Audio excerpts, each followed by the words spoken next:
வணக்கம். வணக்கம். எப்படி இருக்கீங்க? நல்லா இருக்கேன். நீங்க எப்படி இருக்கீங்க? நல்லா இருக்கேன். ஸோ ஒவ்வொரு வாரமும் நிறைய விஷயங்கள் ரொம்ப தெளிவா ஒவ்வொரு ராசிகளுக்கும் எது முக்கியம், என்ன பண்ணணும், என்ன பண்ணக்கூடாது அப்படிங்கிறது ரொம்ப தெளிவா சொல்லிட்டு இருக்கோம்.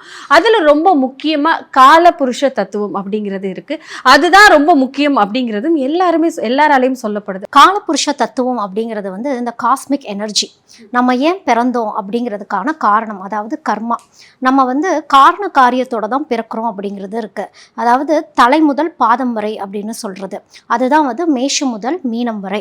ஒரு மனுஷன் ஏன் மேஷத்துல பிறக்கிறாங்க, அப்போ அவங்க என்ன ட்ராப்ல சிக்க போறாங்க, எப்படி அவங்க வாழ்க்கையிலேருந்து ரிலீவ் ஆகணும்.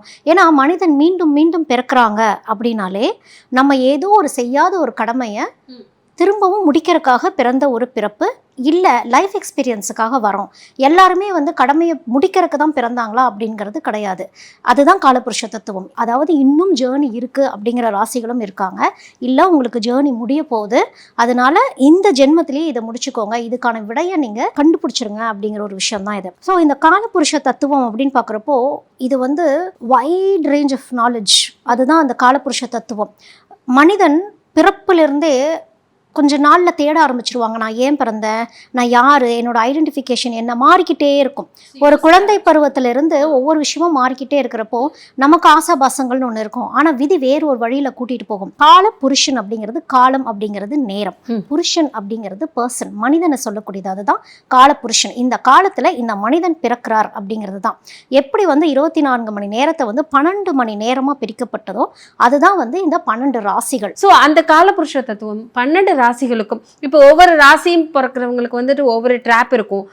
இந்த விஷயம் பண்ணலாம், இந்த விஷயம் பண்ணக்கூடாது, இவங்க இதுக்காக தான் பிறந்திருக்காங்க அப்படிங்கிற நிறைய விஷயங்கள் சொன்னீங்க. ஸோ அப்படிங்கிறத நம்ம ஒவ்வொரு ராசிக்கும் பார்க்கலாம். மிதுன ராசிக்காரர்களை பொறுத்த வரைக்கும் காலபுருஷ தத்துவம் எப்படி இருக்கும்? ஒவ்வொரு ராசிக்காரர்களுக்கும் காலபுருஷ தத்துவம் தான் எல்லாமே. ஆதியும் அதுதான், அந்தமும் அதுதான் அப்படிங்கிற மாதிரி தொடக்கத்திலிருந்து முடிவு வரைக்கும் இதுதான் உன்னை வழிநடத்தி கொண்டு போகும் அப்படிங்கிறத சொல்லியிருக்கீங்க. ஸோ மிதுன ராசிக்காரர்களுக்கு எப்படி இருக்கும்? மிதுனம் அப்படின்னு பார்க்குறப்போ இவங்களுக்கு இந்த ஷோல்டர், இந்த தோல் பாகத்தை குறிக்கக்கூடியது அவங்களுக்கு. அதாவது டியூவல் மைண்ட் இருக்கக்கூடியவங்க. இவங்களுக்கே அவங்களோட இன்னொரு சைடு என்ன அப்படிங்கிறது தெரியாது. இவங்க மிதுனம் பிறந்திருக்கான காரணம் என்ன அப்படின்னா, நிறைய பேர்த்த கனெக்ட் பண்ணணும், கனெக்டிங் பீப்புள் அப்படிங்கிறவங்க தான் மிதுனம். இதுதான் அவங்களுடைய காலபுருஷ தத்துவத்தின் ரகசியமே அதுதான். ஸோ இவங்களுக்கு அந்த குடும்பம் அப்படிங்கிறது உலகமாக முதல் தெரிஞ்சு அதுக்கப்புறம் உலகம் என்ன அப்படின்னு தெரிஞ்சுக்கிறது தான் மிதுனத்தோடைய ரகசியம்.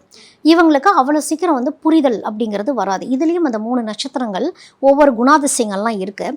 ஸோ இந்த காலபுருஷ தத்துவம் என்ன சொல்லும் அப்படின்னா, வெட்டு வெடுக்குன்னு பேசுறது. ஏன்னா அது புதன் சம்மந்தப்பட்டது. எந்த அளவுக்கு இவங்க நிதானம் அவங்களுடைய செயல்பாட்டில் கடைப்பிடிக்கிறாங்கன்னு ஒன்று இருக்குது. எல்லாமே லேட்டாக புரிஞ்சிக்கக்கூடிய அமைப்பும் இவங்களுக்கு இருக்கும். கொஞ்ச நேரம் ஒரு ஜோக் சொன்னால் கூட, சிறு வயதுலேருந்து நான் சொல்கிறேன், ஒரு ஜோக் சொன்னால் கூட கொஞ்ச நேரம் யோசிப்பாங்க. யோசிச்சுட்டு ஓ அதுதான் ஜோக்கா, இல்லைன்னா சிரிச்சுக்கிட்டே இருக்கக்கூடிய ஒரு அமைப்பு, அந்த ஹியூமர் சென்ஸ். ஏன்னா புதனுக்குங்கிறது ஹியூமர் சென்ஸ் அதிகம். இவங்களால மற்றவங்களை சிரிக்க வைக்கவும் முடியும். இவங்க பேசுகிறதே ஒரு டார்க் எனர்ஜி, டார்க் காமெடி மாதிரி. டார்க் காமெடின்னு சொல்கிறோம்ல, இந்த டார்க் காமெடிலாம் இவங்க அழகாக பண்ணுவாங்க. அப்படியே சர்க்காஸ்டிக்காக பேசி அதில் ஒரு அர்த்தங்கள் இருக்கிறது. பேசுகிறப்பே ஒரு சிரிப்பு, அந்த இடத்துல ஒரு கலகலப்பு அப்படிங்கிறது ஒன்று கொடுத்துக்கிட்டே இருக்கும். தத்துவங்கள் பிறந்துக்கிட்டே இருக்கும் மிதுனத்துக்கிட்ட. ஆனால் மிதுனத்தை 2 குணாதிசயங்கள் இருக்கு இல்லையா, இவங்களுக்கு ட்ராப்பே எப்படின்னா, இவங்களை முதல்ல ஆரம்பத்தில் தவறுகள் செய்ய வச்சிரும். அந்த காலபுருஷ தத்துவப்படி தவறுகள் யாரும் உன்னை பார்க்கலைங்கிற மாதிரி செய்ய வச்சிரும். அதுக்கப்புறம் நீயே தான் அதை பார்த்துக்கணும், இந்த தவறுகள்னால தான் உன் வாழ்க்கையில் நீ இவ்வளோ பெரிய பிரச்சனைகளை நீ ஃபேஸ் பண்ணுன அப்படிங்கிறத 2ஆம் பகுதியில் புரிய வைக்க ஆரம்பிக்கும். புரிஞ்சுக்கணும். அது புரியாமல் மீண்டும் மீண்டும் தவறு பண்ணிகிட்டே இருக்காங்க அப்படின்னா அந்த கஷ்டத்துக்குள்ளே இழுத்து இழுத்து கொண்டு போயிட்டே இருக்கும்.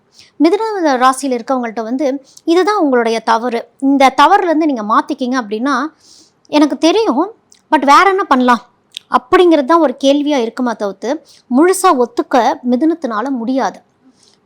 மிதுனத்துக்கும் பேச்சு அதிகம். மிதுனத்துக்கிட்ட இந்த காலபுருஷன் என்ன சொல்லியிருக்கு அப்படின்னா, பேசு, ஆனால் உன்னுடைய பேச்சிலையும் ஒரு சூக்ஷமம் இருக்குது. பொய் பேசாத. ட்ராப்பே குழி வெட்டி போட்டிருக்கிறதே பொய் பேசுகிறதும் புரளிகள் பேசுகிறதும் அதிகமாக பேசுகிறதும். இந்த பொய் புரளிகளே அப்படியே எஜுகேஷன் சிஸ்டமில் போய் வைக்கிறது. உன்னுடைய நாலேஜை மற்றவங்களுக்கு ஷேர் பண்ணு, டீச்சர் ஆயிரு, மென்டராக இருக்கக்கூடிய அமைப்பு வந்து மிதுனத்துக்கு உண்டு இயற்கையாகவே. தன்னுடைய நாலேஜ் புதன் அப்படிங்கிறனால எந்த அளவுக்கு நாலேஜை கொடுத்துக்கிட்டே இருக்காங்களோ நிம்மதிங்கிறது இருந்துக்கிட்டே இருக்கும். இவங்கனால நிறைய பேர் கல்வி கற்கணும், நாலேஜ் கெயின் பண்ணணும், டெவலப் ஆகணும் அப்படிங்கிறது விதி. இவங்க வந்து ஒரு கம்ப்யூட்டர் டீச்சராக இருக்கிறது, ஐடியில் இருக்காங்கன்னா அதில் ஒரு நல்ல ஒரு லீடாக இருக்கக்கூடியது, இப்போ வந்து ஒரு ஆடிட்டராக இருக்காங்கன்னா அவங்களுக்கு கீழே இருக்கவங்களுக்கு நல்லபடியாக சொல்லிக் கொடுக்குறது, இந்த சொல்லிக் கொடுக்குறதெல்லாம் இவங்களுக்கு நல்லா வரும். நல்ல ஒரு ஸ்காலர்ஸாக இருக்கக்கூடிய அமைப்பு. இன்னொரு மிதுனம் பகுதி எப்படி இருப்பாங்கன்னா ட்ராவலர்ஸாக இருப்பாங்க, ட்ராவல் பண்ணிக்கிட்டே இருப்பாங்க, தேடல்கள் ரொம்ப அதிகம். அதுதான் அவங்களுக்கு ஒரு சந்தோஷத்தையே கொடுக்கும். ஆனால் குடும்பத்தை இழக்க வைக்க ஆரம்பிக்கும். அந்த ட்ராவலிங்கில் போய் ஏதோ ஒரு இடத்துல இந்த ஃபோக்கஸ், இந்த பேலன்சிங் அப்படிங்கிறது வந்து மிதுனத்துக்கு வரணும்.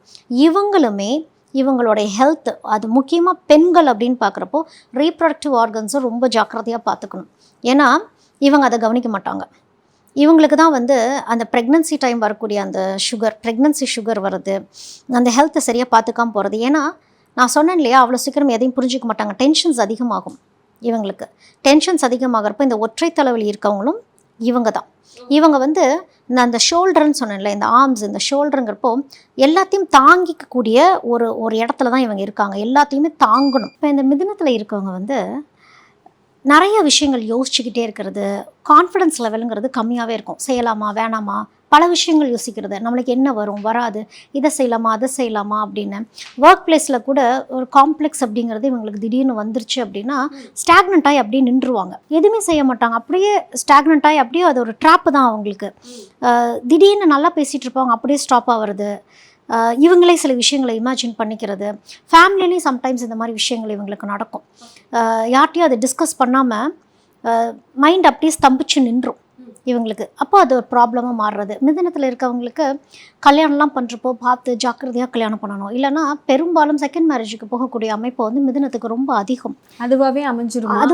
அதுவாகவே அமையும். காலபுருஷ தத்துவமும் அதைத்தான் சொல்லுது, டியூவல் மைண்டு.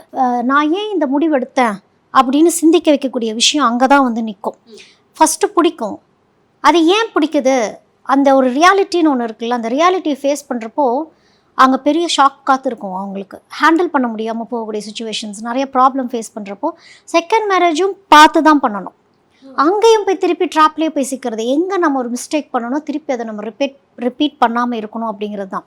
அப்போது இவங்களுக்கான ஒரு கீ, அந்த ட்ராப்லேருந்து எப்படி வெளியே வரணும் அப்படின்னா, ஒரு விஷயத்தை அலசி ஆராய்ஞ்சு பிடிச்சிக்கணும், அதையே பிடிச்சிக்கணும். அது வேலையாகட்டும், லைஃப் பார்ட்னர் ஆகட்டும், எதுவாகட்டும், அது என்ன ஆனாலும் அதை நான் தான் சரி பண்ண போகிறேன், இதுதான் எனக்கு வரும்னு அந்த வழியை முதல்ல அவங்க கண்டுபிடிச்சிக்கணும். ஏன்னா இவங்களுக்கு வந்து மற்றவங்கள வந்து பேசி கவரக்கூடிய ஒரு அமைப்புங்கிறது இருக்குது. புதனை வந்து அப்படி தான் அவங்க ஆக்டிவேட் பண்ணணும். நிறைய மிதுனம் பேசவே மாட்டாங்க, பேசாமையே இருக்கிறது. நான் சொன்னேன் இல்லையா, அந்த கம்யூனிகேஷன், அந்த மற்றவங்களுக்கு சொல்லி கொடுக்குறது, மார்க்கெட்டிங் பண்ணுறது, சேல்ஸ் ஓரியன்ட், அட்மினிஸ்ட்ரேஷன் ஸ்கில்லெல்லாம் நல்லாயிருக்கும் மிதுனத்துக்கு. ஸோ இந்த மாதிரி விஷயங்கள்லாம் படிக்கிறப்போ அந்த குடும்பத்தையும் ஒரு கட்டுப்பாட்டில் எடுத்துகிட்டு வர்றது, லிசன் பண்ண தெரியணும். இதெல்லாம் தான் அவங்களுக்கான கீ. ஒருத்தங்க பேசி இன்னொருத்தங்க மிதுனம் லிசன் பண்ணிட்டாங்க, கேட்டுட்டாங்க அப்படின்னா லைஃப் க்ரோத் நோக்கி போக ஆரம்பிச்சிட்டாங்கன்னு அர்த்தம். ஸோ இவங்க எந்த துறையில் வந்து பெஸ்ட்டாக இருப்பாங்க?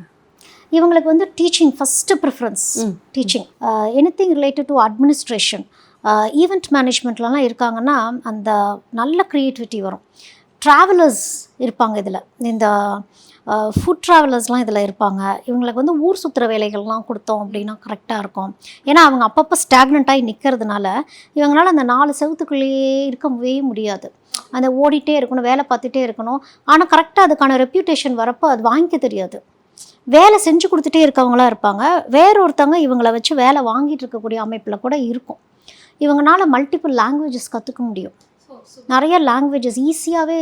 அப்போது இந்த மாதிரி லாங்குவேஜ் ஓரியன்டான விஷயங்கள், கண்ட்ரி ட்ராவல் பண்ணணும்னு விருப்பப்படுறவங்கலாம் இன்டர்நேஷ்னல் லாங்குவேஜஸ்லாம் சீக்கிரம் கற்றுக்கிட்டு அங்கே போய் ஒர்க் பண்ணக்கூடிய அமைப்பு, இந்த டிரான்ஸ்லேஷன் பண்ணக்கூடிய அமைப்பு, இதெல்லாமே உங்களுக்கு நல்லாயிருக்கும். டெக்னாலஜி ரிலேட்டடாக எது வேணாலும் இவங்க டச் பண்ணலாம். டெக்னிக்கல் ஸ்கில்ஸ், நாலேஜ் அப்படிங்கிறது அபரிதமாக இவங்களுக்கு இருக்கும். தொடர்ந்து காலபுருஷ தத்துவப்படி என்னென்ன ட்ராப்ஸ் இந்த 12 ராசிகளும் இருக்கணும், ஒவ்வொரு ராசிக்காரர்களும் எந்தெந்த விஷயத்தில் ரொம்ப தெளிவாக இருக்கணும், எந்த கடவுளை வணங்கணும், எந்த தொழிலில் அவங்க வந்து பெஸ்ட்டாக இருப்பாங்க.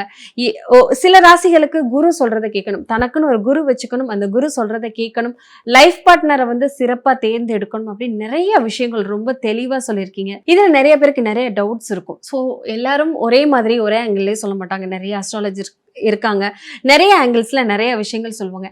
இதுல டவுட்ஸ் இருந்து ரொம்ப தெளிவா இதை பத்தி தெரிஞ்சுக்கணும்னா எப்படி மேம் அணுகிறது? அதாவது நான் இப்பதான் ஆஸ்ட்ராலஜி கிளாஸஸ் ஸ்டார்ட் பண்றேன்.